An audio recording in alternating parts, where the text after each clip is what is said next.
Hola, ¿qué tal? Qué gusto verlos de nuevo acá en Soluciones del 13. Espero que estén muy bien allá en sus casas. Hoy les contaremos que en Costa Rica se construyen decenas de reservorios de agua para enfrentar la época seca y el cambio climático, utilizando una técnica ancestral peruana. ¿En qué consiste? Pues bueno, les vamos a contar todos los detalles más adelante. Y además, como todos los programas, les traemos más iniciativas solidarias y buenas noticias para ustedes en sus casas. Iniciamos. El Instituto Nacional de Vivienda y Urbanismo abrió la línea de financiamiento Credi-Inbu, que busca cubrir las necesidades de vivienda de costarricenses de ingresos medios con una tasa de interés atractiva, fija y competitiva. Este financiamiento tiene un atractivo plazo de cancelación de 20 años y una tasa fija durante todo el periodo de 10%. Puede abarcar hasta el 80% del valor del inmueble dado en garantía, según el avalúo que se realice. Aquellas personas asalariadas que estén interesadas en obtener la línea de crédito podrán solicitarlo hasta por un monto máximo de 60 millones de colones, así como también un monto mínimo de 40 millones de colones. Los recursos destinados a esta línea de financiamiento son propios del INBU, por lo que se habilita una vez al año hasta agotar el presupuesto anual asignado. Para más información, ingrese a la página web www.inbu.go.cr. El Instituto de Diseño e Interacción de Copenhagen en Costa Rica lanzará su programa de Digital Learning el próximo mes de julio del 2021 y la Fundación Cruza está ofreciendo becas del 100% a costarricenses que deseen cursar este programa. El proyecto de Digital Learning se compone de una variedad de talleres desarrollados sobre una base de creación rápida de prototipos y además pensamiento de diseño a través de un enfoque práctico de aprendizaje facilitado por profesionales destacados internacionales. Las becas están orientadas a personas con pasión por aprender y el impulso de aplicar los conocimientos recién adquiridos en su trabajo y su vida. Se basan básicamente en una filosofía de aprender haciendo.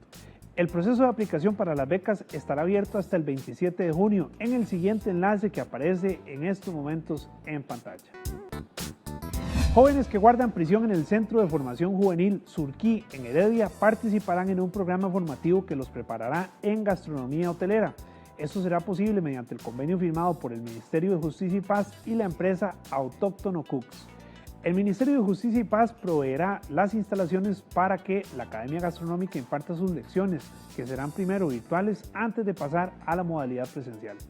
La selección de los aprendices dependerá de la recomendación de la sección técnica de orientación del Centro de Formación Juvenil Surquí. El convenio tiene como objetivo brindar entrenamiento a 5 de los jóvenes de ese centro que les permitirá certificarse en esa actividad, lo que además va a contribuir en el proceso de reinserción social al abrirle las puertas del mercado laboral.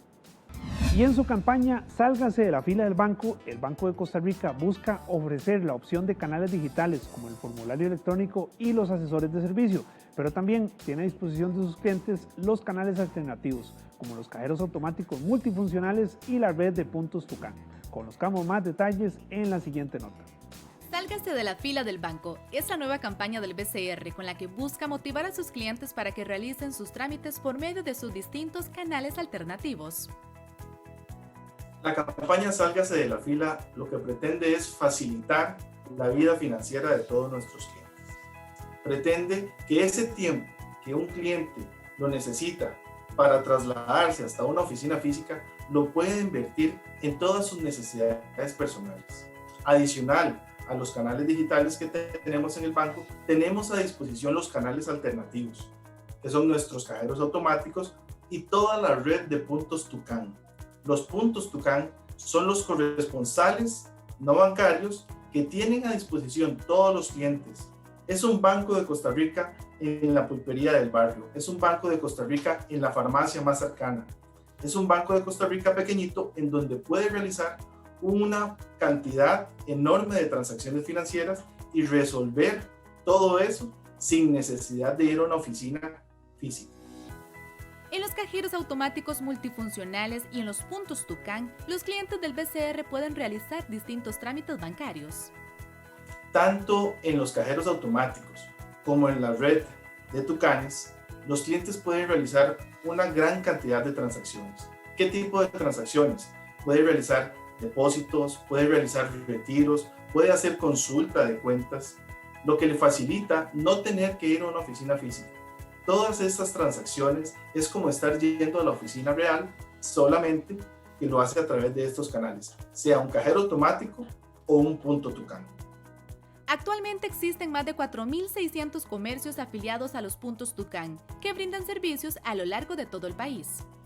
Para todos los clientes tenemos a disposición nuestra página Tucán, tenemos a disposición nuestro WhatsApp, que es el 22 11 11 35. De la misma manera puedo consultar dónde están los diferentes puntos Tucán y allí me puedo dar cuenta, allí puedo consultar dónde están ubicados los Tucanes más cercanos de mi casa y no tener que realizar viajes muy lejanos para poder realizar las transacciones financieras.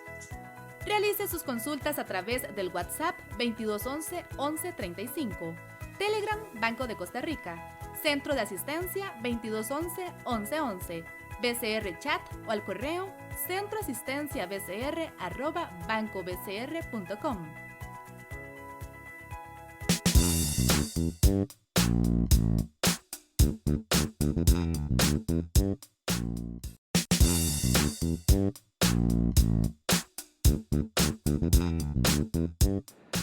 Muchísimas gracias por continuar acá en sintonía de Soluciones del 13. Usando como base una técnica antigua peruana, en Costa Rica se construyen decenas de reservorios de agua para enfrentar la época seca y el cambio climático.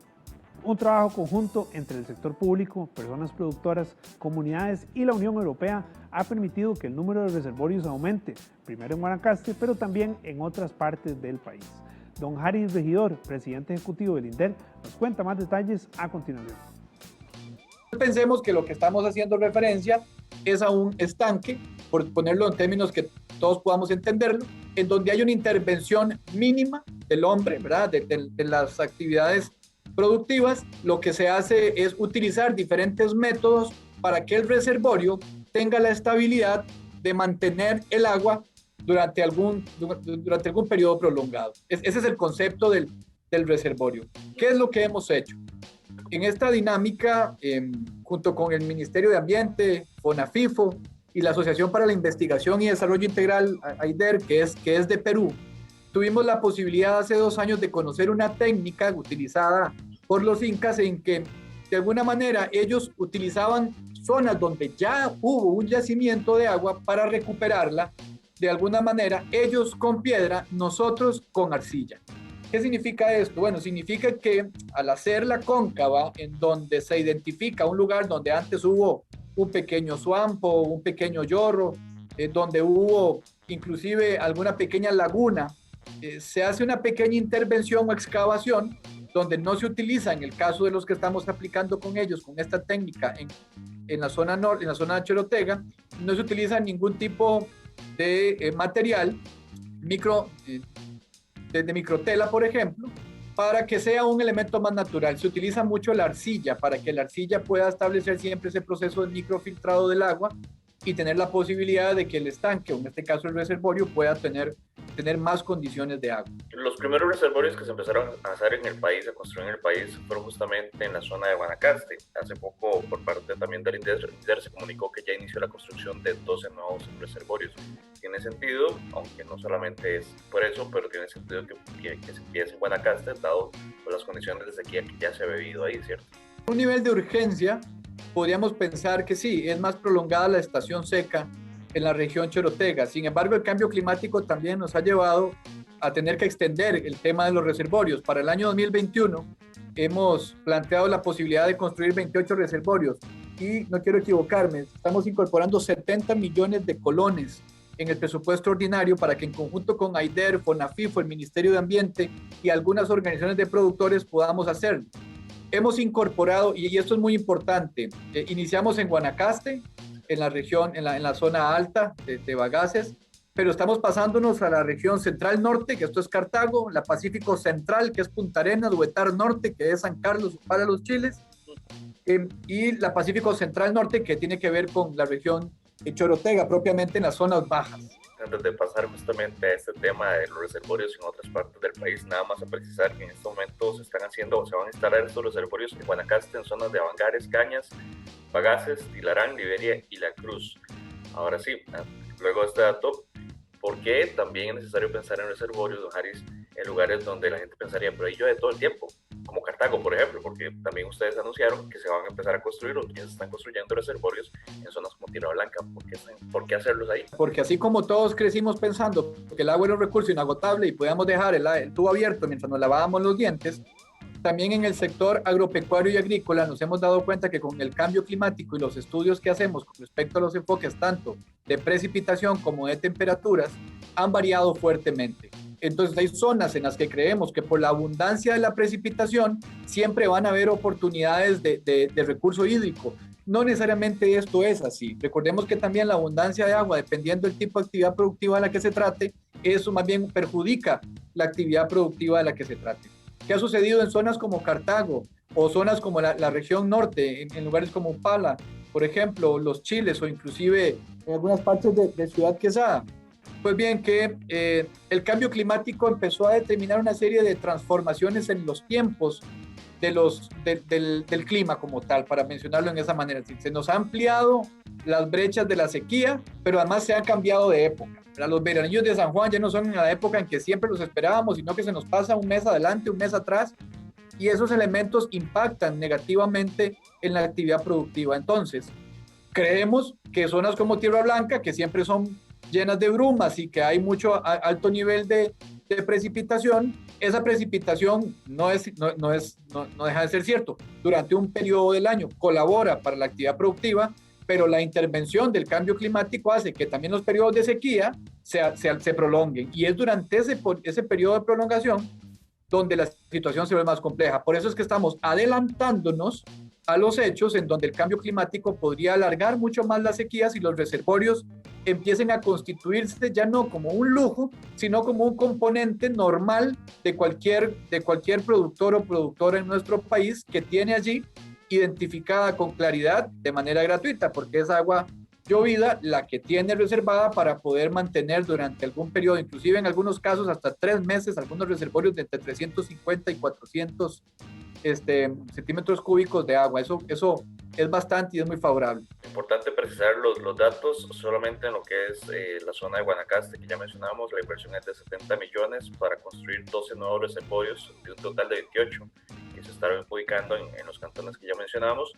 Y en el caso de Cartago estamos hablando de una inversión de 600 millones tanto de Lindero como de Senara para 120 reservorios. Exacto. Los datos que manejan ustedes, y pues como usted bien lo mencionaba, ya para concluir, don Haris, son necesariísimos para la adaptación al cambio climático. En el caso de la alianza estratégica que hemos tenido con el Senara y con el Ministerio de Agricultura, estos reservorios también incorporan tecnología. Se ha incorporado sistemas de medición de temperaturas, de acidez de la tierra, e inclusive de los componentes que están vinculados a la actividad propiamente productiva. Y eso ha venido a mejorar en mucho la capacidad de producción por hectárea en nuestro país. Sistemas inclusive de riego por goteo, ¿verdad? Que es muy importante su incorporación, ya no tanto el dispersión, por ejemplo, que genera siempre una utilización más alta de agua. Entonces el reservorio por sí solo, acompañado de tecnología que permita utilizar la agricultura 4.0, como los sistemas integrados que estamos utilizando, vinculados al uso eficiente del agua, indudablemente nos dan una enorme oportunidad para que este recurso hídrico lo estemos aprovechando con mucho más fuerza, pero también que tengamos la posibilidad de ir culturalizándonos de que el agua hay que cuidarla para todos los efectos, César.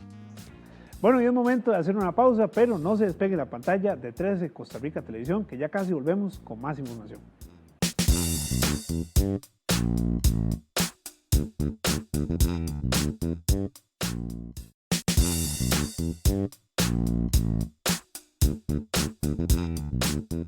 La economía está en todas partes, aunque no nos demos cuenta. Por eso, en el TCU de la Escuela de Economía de la Universidad de Costa Rica, hemos diseñado el curso Economía para la Vida. A lo largo de 6 sesiones interiorizaremos conceptos que podremos aplicar a nuestra vida diaria y que nos permitirán entender mejor nuestro entorno.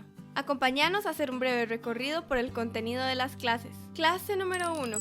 ¿Cómo se toman las decisiones? Introduciremos lo que se conoce como el problema económico.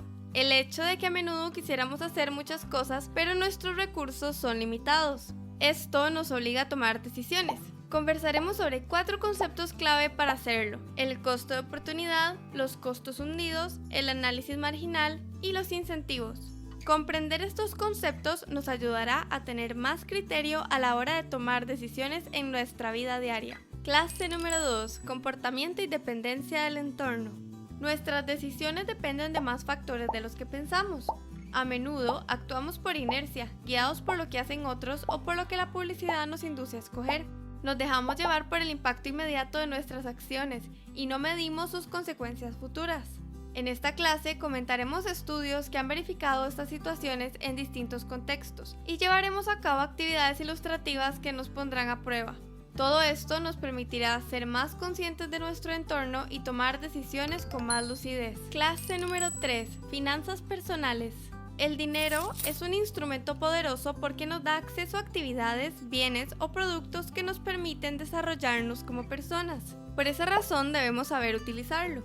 Ese es precisamente el propósito de esta clase: darnos herramientas para utilizar nuestro dinero de la mejor manera posible. Por ello, trataremos de responder: ¿qué son las tasas de interés y cómo me afectan? ¿Qué debo considerar a la hora de hacer un presupuesto? ¿Puedo endeudarme? ¿Cómo funcionan realmente las tarjetas de crédito? Conversar sobre estos temas nos dará criterio para usar el dinero de una forma responsable que contribuya con nuestro bienestar. Clase número 4. La magia de la mano invisible. ¿Cuáles bienes y servicios debemos producir? ¿Cuánto? ¿Quién debe hacerlo? En muchos casos no hace falta que nadie responda a estas preguntas. La economía se coordina mágicamente por sí misma, emitiendo señales invisibles a través de los precios. Las personas tienden a especializarse en la producción de algunos bienes o servicios. Esto tiene ventajas y desventajas, y para que ocurra de manera justa, debemos garantizar que exista igualdad de oportunidades. En esta clase hablaremos en detalle sobre esto y exploraremos algunos conceptos clave para comprenderlo mejor. Clase número 5. A veces el Estado debe intervenir. Aprenderemos que la economía sin regulación no siempre funciona adecuadamente. La idea de una economía sin intervención se debilita cuando algunos resultados perjudican el bienestar de las personas. Hablaremos de los instrumentos que tiene el Estado para buscar soluciones a estos problemas. También aprenderemos que esas intervenciones requieren financiamiento y para obtenerlo el Estado debe recaudar impuestos. Discutiremos sobre justicia social y la necesidad de idear sistemas impositivos basados en la equidad y la solidaridad. Clase número 6. Hablemos de macroeconomía. A veces leemos o escuchamos noticias económicas y no las entendemos, ¿verdad? Es normal, esto ocurre no tanto porque sean difíciles, sino porque tienen un lenguaje técnico. Precisamente por eso, en la última clase del curso abordaremos juntos varios conceptos de macroeconomía. La macro está por todo lado. Algunas variables de las que hablaremos son la inflación, el desempleo, el Producto Interno Bruto o PIB, la tasa de interés, la deuda pública y el tipo de cambio. ¿Les suenan algunas? En esta clase conversaremos sobre estos conceptos en detalle y sobre cómo nos afectan. Esto nos permitirá entender mejor el mundo en el que vivimos. ¿Te suena interesante? Si llevas el curso tendrás muchas más herramientas para tomar decisiones de todo tipo y podrás ser un ciudadano más activo. Anímate a aprender a pensar como un economista. La hipertensión arterial es un enemigo silencioso, ya que no presenta ningún síntoma y también es considerada como el principal factor de riesgo para las personas que padecen de COVID-19. Pero, ¿saben ustedes en realidad qué es la hipertensión? ¿Cuáles son sus causas y cómo podemos prevenirla o controlarla? Pues bueno, hoy la doctora Melissa Francis Gómez, cardióloga clínica, nos contará qué es y cuáles son sus causas. Para poder decir qué es hipertensión arterial, yo tengo que saber qué es presión arterial. Entonces, la presión arterial es la fuerza que la sangre ejerce sobre los vasos sanguíneos.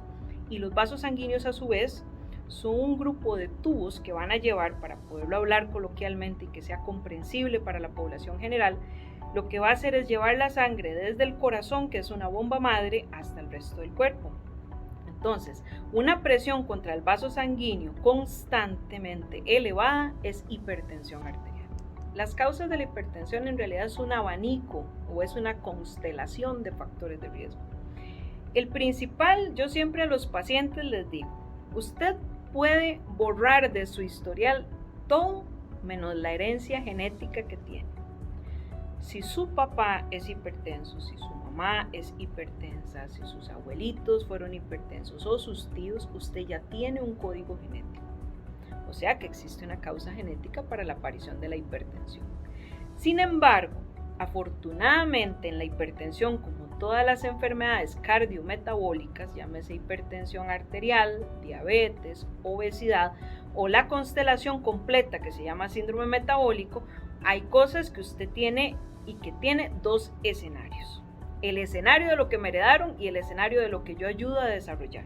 Entonces usted puede trabajar aquí para que esto no se exprese.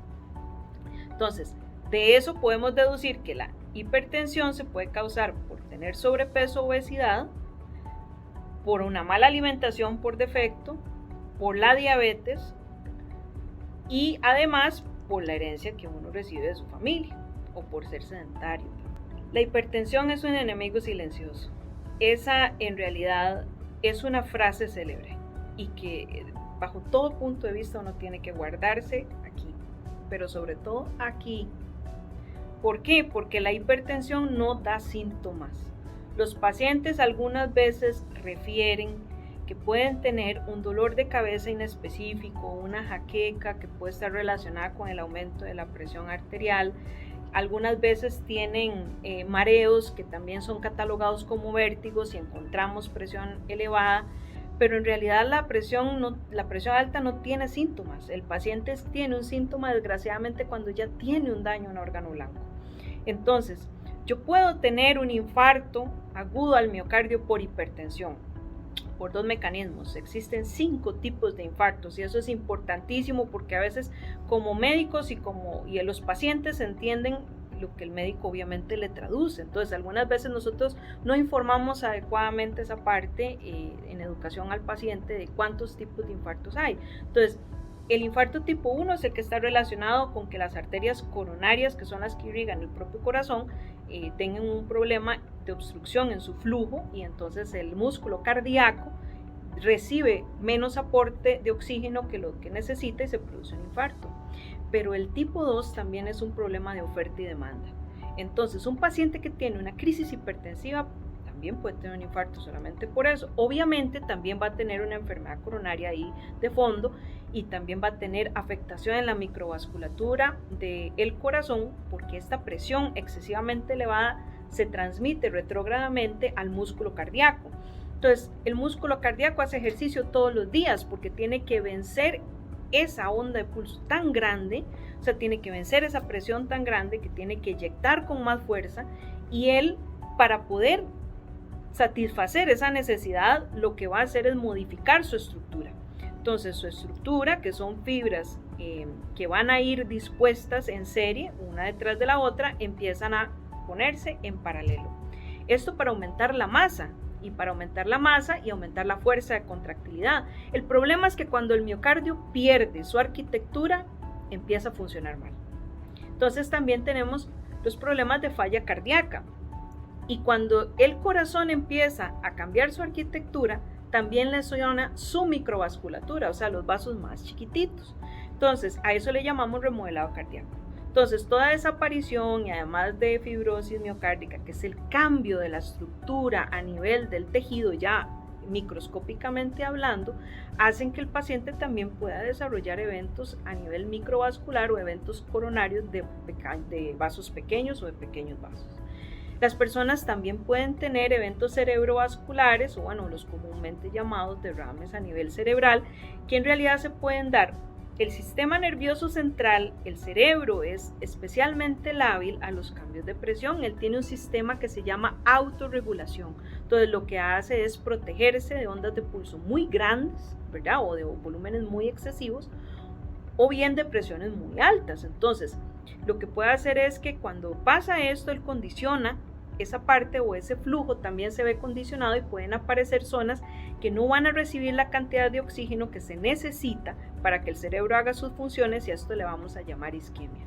Una isquemia constante nos lleva a la pérdida del tejido, que a esto lo vamos a llamar hipoxia y necrosis. Entonces, esa necrosis es el infarto cerebral como tal. En otras ocasiones, la labilidad de los vasos y esa rigidez arterial que se produce ya porque el tejido está condicionado lógicamente para una presión, porque se necesita para mantenerla abierta, como ya dije, pero también si esta es constantemente elevada, va dañando las capas de los vasos sanguíneos, la estructura microscópica de los vasos sanguíneos, hasta que se produce algo que llamamos una rigidez arterial. Entonces esa onda de pulso, que es cuando el corazón se cierra y eyecta la sangre, va a llegar en una velocidad mucho menor al cerebro y a los otros órganos que también obviamente necesitan del riego sanguíneo. En otras circunstancias también suele suceder que ya son vasos muy dañados, que tienen friabilidad o fragilidad para romperse, ¿verdad? Entonces puede existir un evento cerebrovascular hemorrágico o un sangrado dentro del cerebro por aumento de la presión arterial. Y con esta valiosa información llegamos al final del programa del día de hoy. Recuerde que puede seguir todos los contenidos que vemos por acá en nuestras redes sociales del canal 13 Costa Rica Televisión. Por favor, cuídense montones y que pasen una muy bonita tarde. Nos vemos.